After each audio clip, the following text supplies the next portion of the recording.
Gomerville's inspired it's the first, when we were modeling, it was the first one for Voodoo, so it was really supposed to decide the style of architecture and land. And we spent a lot of time on the trees because we realized it was 1/3 of the whole level. And I worked on the maps inspired by Ken Nielsen's paintings for, well, specifically the 12 Dancing Princesses, old fairy tale from, I think, around the turn of the century.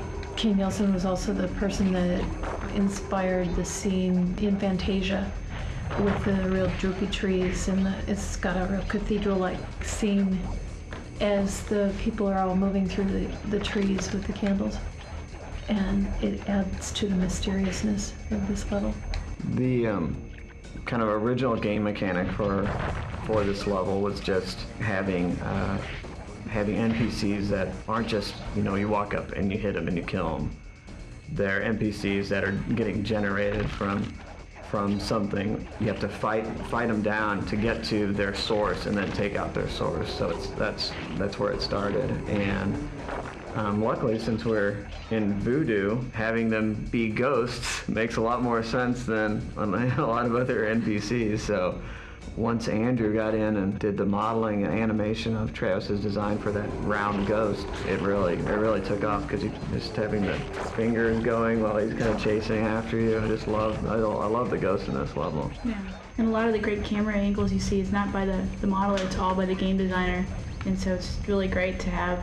We really put a focus on getting great cameras from the get-go, and then I'll go in and compose, but it's really nice. We really lock them off and let me work with what the camera is, so we don't change any gameplay, and we just enhance the experience more by just sculpting. Also, I think in the inspiration of a lot of the art style, I think Dev and Travis gathered a lot of research from all kinds of tribal original peoples' architecture and props, and the lanterns and the gourds and the ropes and the bones, and it's pretty much all organic, based on what you would have if you were living without a mill to mill your lumber with.